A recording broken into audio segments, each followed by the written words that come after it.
that, and I found that maybe some people understood what I meant. I'm still here. When you think I should be off market, I'm still here. When you think I don't deserve the position I am, I'm still here. God saw it before He put me there. I'm still here.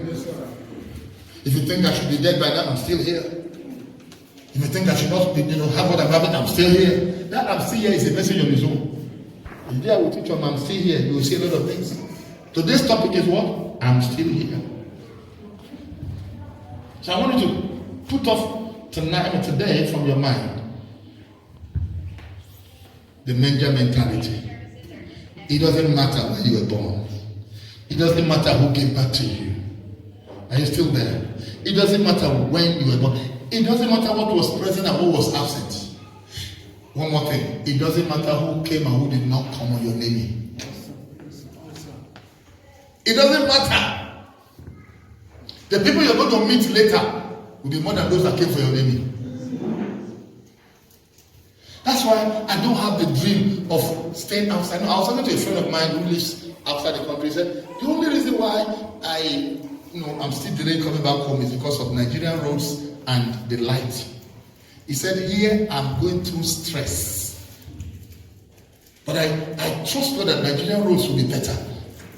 Because there, he said, if there's hold up here, it's traffic light. And after some time, it's what? You move. Here, with traffic light, una go dey fight. He said that's the only thing I can't stand. Then you will fight for light. I was talking to another friend yesterday who lives in the West. He spent so much money on power in his house. His house is 24 hours light. He has a big mechanical generator. He has alternative power solar system, inverter, and all of. He has a big place where he arranged his stuff. That's why I said I can't stick it. So one of his friends came from London and said, you live in Nigeria like you are living outside the country. He said, because there's nothing I'm coming to do there. I only come to do my program and get back home. I can't go through those stuff you guys are going through. I am a local government of my own here. He said that they discovered that they said they don't have the things that you have. They finish university together. You need to see the house. I call his house hotel. And he told me, he said, you know why I do that? I have a mindset of this place that God has created me. I make it what I want it to be. There I can't be as free as I am. I want to play with you. You were born here. You started in Young Trailer, yes. There are many boys who started from this same Young Trailer and girls. But today they are out there, out of this country. I was talking to one of them every hour Saturday when she sent me happy Christmas. And I said, you look lovely, you look more beautiful. She said, my daughter did it. Your daughter is just entering university right now. She was with me here in Tina there. I remember she used to come those days, this period. She was one kind girl those days. She used to, simple lady, but just like that. She would come and sit down there. That girl would bother you and kill you with questions about the Bible. Pastor, this thing Jesus said, why? Pastor, this is what Jesus said. Today, she's a mother. Her daughter is in university. And I look at her. I said to her today, I said, you have not changed. You're still simple. She said, it's my daughter that made me up with this makeup. I said, you look beautiful. Now, she's got her own, issues here and there, all of them, abroad, you always have one thing or the other. But you see, what I found out is that she said, sir, I discovered that your stand is still your stand. She's a mother now. But you see, where she started, does it matter now? You know, I was buying house of this. I can't remember some of them. You know where her house was? She was in the former place she moved away from. That house, that upstairs. She and her senior sister. She lived there. She said, I'm trying to picture her. I said, but you know that house? She said, yeah, no one lived in Young Trailer. But I'm trying to picture. I said, do you remember the signboard, green color, Clifford Oil? Inside where this church is now. She said, yes. But the picture, the mind, the image, sir. So I work as a social worker now, and I've done my master's degree. I work with government agency. That's why you can't see me on Facebook, because we are easily targeted. I said, in me, I said, speaking, we don't let me rest. Where will give money, go buy Gary? You will remember Yemi. Amen. Few days ago, that was the last service we had on Sunday. You asked me, where's my missionary daughter? Where you were born is not important. Just make up your mind. Whoever was not there at my naming, he was not privileged to witness the birth of a king. But now that I'm growing up, I must adjust my thinking pattern. I mustn't go the way, my background may not be sweet. I always tell my children, I say, once you step out of this house, think about your right mentality. Move out and do the right thing. Don't let anybody intimidate you. You are equal in every way. Any other child that is privileged. Child of God, you are. Don't allow next year to intimidate you by what they are announcing. You know what government is doing? They will announce their fear and their terror ahead of time to weaken you and subjugate you and make you so that anything they say, it's okay, they've started saying it. How does fear come? By what? By hearing. How does faith come? By hearing. That's why these people started announcing what they're announcing to you now, so that you will be ready for it. Some of you will not be prepared for it. That's why I also took the crusade on radio. You think what I'm doing there is just a chance play? Go there and call their name. You are not called to do it, go and do it. It has to be God that is helping you. And I don't, listen, when I'm going, I don't put it in my mind, I'm going to talk to this person. No. As the word comes forth, it begins to come out of my mouth. You think I'm going to do the show? They will catch you on after corner, they will wait for you. It takes God. Because it's something that they ask, he wants to do it. And somebody has to do it. Do you know what it means? Sometimes I get out to my home, all the gates are locked. Sometimes one day I was afraid of myself. Gates, and I thought, if they are coming after me and I want to enter, what will happen? Since then I started being careful. Because sometimes, even me when I do something, I say, this is not me. A corner look at me and they say, God is always putting you at a very dangerous spot. I said, tell him to change my posting. You should put somebody else here. I want to live a simple life too. Somebody wants, this last week they asked me, what if Lalong comes to arrest you? I said, Lalong has no reason to arrest me because I'm only helping his government. I'm helping his government. Praise the Lord. The government of Herod was scared by the birth of Jesus. Even when he has not had his announcement, what scared him? This time. There's some people that when they see what God wants to do, small thing when God don't do for your life, they will conclude if you leave him. If you leave this boy, we no go survive him. Let's finish him with psychological warfare. And you start hearing bad things about you. You start hearing one thing I never hear. But you know what kind of thing that God has put in me? He put in me something they call switch off. Just keep moving. Because if not, we couldn't have come this far. I should have been stopped for long. So who stopped you this year? What you were hearing. Is that what you were hearing? And then the gestures of people. Forget it, keep going. Yes, you are born in a manger. Some people will never stop reminding you. You were born in a manger. You know, in a manger, they born you. You know, your man don't get money. You know, your man a carpenter. They'll keep reminding you. But you see, just keep moving. Jesus was born in a manger. Not only that, his father was a carpenter. They didn't tell us Mary's business. Maybe she was a kunu seller. They didn't even have a car. It was donkey they used to carry him. Praise the Lord. But look at the same Jesus. He did not look at all of that. His mission was what was keeping him going. Why would what they say bother you? Then you need to not have anything. You don't have anything in your brain, nothing in your skull. Obey the Lord. And start working on yourself now. But I may be born in a manger. When you asked me about my daughter, the missionary, that thing got me thinking. I sent you the pictures. I became worried once again about my daughter, the missionary. So I don't know who was here those years. One missionary lady that came with hijab, and another lady in hijab. I used to have. I was her father, adopted father, just like Sarah. She just disappeared from the scene. Hadiza. A Fulani girl mixture. No father, no mother. She was ministering to the Muslims in Togo and all of that. She'll come back here, whatever we can get. He used to go and give her money there. Just to survive. Few years back before I started going to US, I just saw her on Facebook. I said, no, it can't be. So I called, I said, Lisa, where are you? She said, Daddy, I'm fine. I said, where are you? She said, I said, are you? Which mission field are you? She said, Daddy, I've left missions. I said, what happened? She said, the suffering was getting too much. I said, you've left mission work? She had her HND anyway. I said, so why? And I told you that it's a wisdom. That's why some of you that think you know better than those who are ahead of you. Ask questions. There are ways you can do these things and you'll be on track. I remember that I said, baby girl, go get a job alongside and be doing your mission work. But you know, passion. Those of us from Islamic background, there's this thing about. So she left. But later she now called me and said, you know that I'm leaving totally, but food, let me tell you, no matter how big you are, food can make you quiet. So she said I needed to eat, I needed food, I needed money, and the person they were working with them was not really forthcoming in terms of mission support.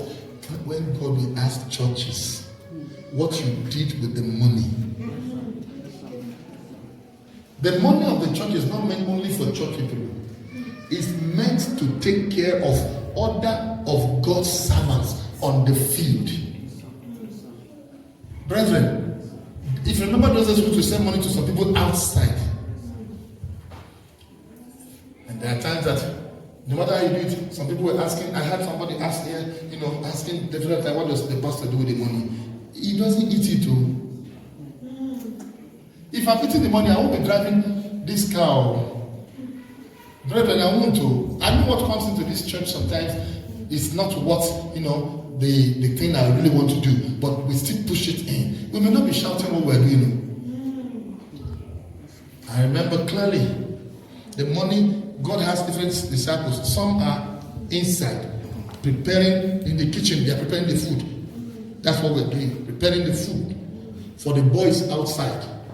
And for the ones who are still working, those who are working inside will also eat from the one we're preparing. Then when you prepare it, you put it in flasks, send it to the boys who are at the checkpoints. Send it to the boys who are in the bush, the missionaries and others. Buy bicycle and send to those of them who need bicycle, keke, for those who need it, motorcycle, and all of that. Generators. That's what this money is meant for. It's not meant to be building big churches too. Brethren, this money is not meant for building skyscraper. Then you buy medicine, take it to those who are out there again, heal them, help them.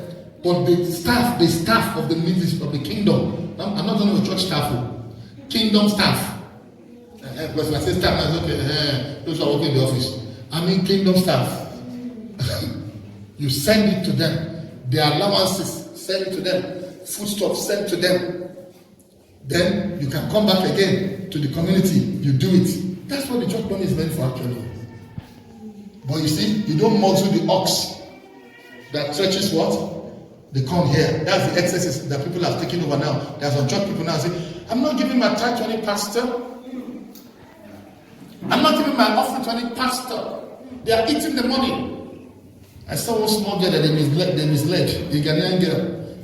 Mother would give her money, go to church, she was keeping it. Because she met somebody in school who told her, those pastors are enriching themselves, they are thieves. Don't give to them. She packed the money, she was saving it. One day she brought it out and they were videoing her. She poured the whole coins, plenty. Then she was talking. Can you see? I would have given this to that pastor. Now I've got money to buy myself school bag, to buy myself good things. Because that pastor is helping his own child and giving them, things. I said, you should come and ask my own children. How many things did I buy for them? I was wearing something on, I don't know, last weekend. And my last one came in. He said, oh, you look good. Then 3 of them came together. I entered the kitchen where they were. And all of them just turned. And the exclamation was, oh, wow. So I didn't know the language they spoke to themselves. But I knew the meaning. So I bought it before when I came to the US. They took it from me. So this time around, I was careful. Wisdom is profitable to direct. My son, the last one, said, well, I said, snap me. And I said, no, I didn't snap you because it will not last with you.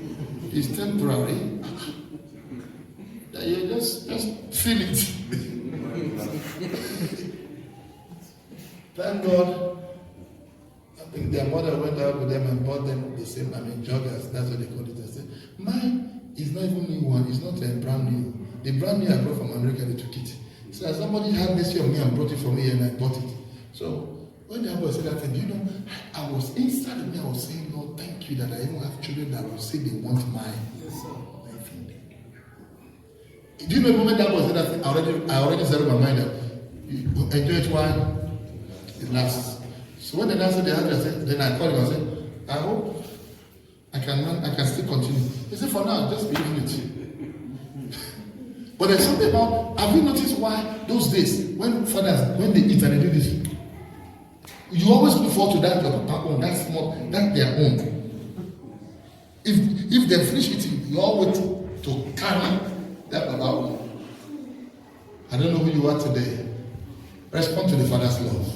You've been too tough on yourself. You've been too hard on yourself. You don't even know what they call love, and yet you say you're at peace. You're at peace. What about joy? You should have joy, and you're always frowning. If you have joy, it's expressible. Joy is expressed. You see laughter. You see gesticulations. You show it. You say, I have joy. I have joy like a river. I have joy like a river. You don't get joy. It shows. This morning, let's express that love together. The missionary girl today, when I called her, she said, who is this? I said, this girl, if I catch you. She said, I'm not a girl, I'm a woman. I said, shut up. Then she now said, I think she started coding the voice. Then she said, I think I know the voice. I said, oh, you don't know my number? Okay, no, I won't tell you anything. So I kept talking. And she now said, I said, were you not in Jos? Are you not a missionary? Were you not living on Zaga Road? Then I started calling some private things. She said, hey, I have a father in Jos, but I said, you don't know your father's number again. And we finished talking. She now said, I'm sorry, sir, but you had a wedding yesterday in church. You did this. She told me all the programs I've been doing in the last 1 month. Where did she get it from? Facebook. She said, I've been following you. I said, so what happened? You don't have my number. I said, of course, people will tell you phone throw away. This one happened, they change phone. I said, but I know what you are doing. I know you. I'm following you, sir. Even when you went to the US, even your boss, when he came, I saw everything. I know. Your website, you are the one standing with you, a woman. I said, okay. For her to tell me of Friday's wedding, I said, it's okay. She's correct. He said, I follow you. I listen to what, even your radio program where you were read the last Thursday, the last Monday. I said, okay. You see, what you have put in your children will remain in them. No matter what they do. Keep laboring and praying for them. At the end, I said, so what are you doing? She said, I'm married. I said, married to who? When? How? You know your Nigerian questions. She said, I got married to somebody here and I have a baby too. You know, she said, I have a baby. I said, I hope you are married. She said, I'm married. I have a 9 months baby. I said, so it's not quite long. I said, well, I'm sorry, baby. I'm sorry. I said, I hope it's not Abuja marriage of Park Consider. She said, no. I said, okay. Can I see your husband's face? Where is he? Is he there with you? She said, it's not around. Okay. Let him know that he has another dowry that he has to pay. Then I asked, who stood in as father for you? That was when she broke down. That's my story and that story. Can I beg you today? Her background was one thing that was fighting against her. When she sent me the picture, I knew she was planning to enter into military or end up in paramilitary. She said, Daddy, I'm an officer with immigration now. I saw the picture, and I saw her daughter, her son, I saw the husband, I saw the marriage she sent all to me. The guard of honor they gave to her and all of that. I said, fine. Just be happy your husband's home. All from the same house. Who would believe that it's from here that so many of them that are out there now, few of them that still understand, they still make references. Can I beg you? Forget about Menja. Start trusting God for another life that God is giving to you. Stay with it. Don't let it bother you. You are not this, you are not that, no problem. But you are here. You are still one. You're still here. And people that you are mixing with in the next year, start thinking, would they be the type that will keep reminding you of things that you should have forgotten? What are they doing? They are bringing you down psychologically, putting psychological war in your mind. May the Lord help you to know that Jesus was born as a boy in the manger, but he becomes the king that reigns forever. And all men and women on the face of the earth, demons in hell, all of them, they have to walk, bow before him. A time will come they will bow before you if you are consistent. There is nothing that you do with consistency that does not gain prominence. Stand to your feet. You know why? Jesus said, I must be about my Father's business. I must be about my what? My Father's business. While it is day, for the night cometh when no man what? Works. Remember what I said last? There's nothing you do with consistency that does not gain prominence, whether good or bad. Jesus said every day, he said, today I preach, I work, tomorrow I will work. For a prophet shall not perish outside Jerusalem. He kept walking, he kept working, he kept talking, he kept doing it. God may change your method. Just like you're going to see this ministry in this church, next year we'll operate more as a ministry, not as church. We will operate more as ministry because of what I'm saying, amen. Because the church limitations will be removed. The ministry operational method will be employed into the work we're doing. And those of you who will understand will walk with it. May the Lord open your eyes to see what he has called you to do, and you walk in it in the name of Jesus. If you find out what you are doing this year is not achieving the purpose, now think of possible ways of changing the method. It may be the method, not the mission itself. I stumbled across it. I still pray. I will say it again. Where a lady was talking, she said, the best way to connect to people is to tell them your story. Tell them your own story. Because when you tell people your own story, you strike something in them that connects them to you. And they want to go along with you. Than when you tell them of other people's story. That's why my story remains my key point in everything I do. Because you can see me, you can ask me. Lift up your hands to God today and thank him. That God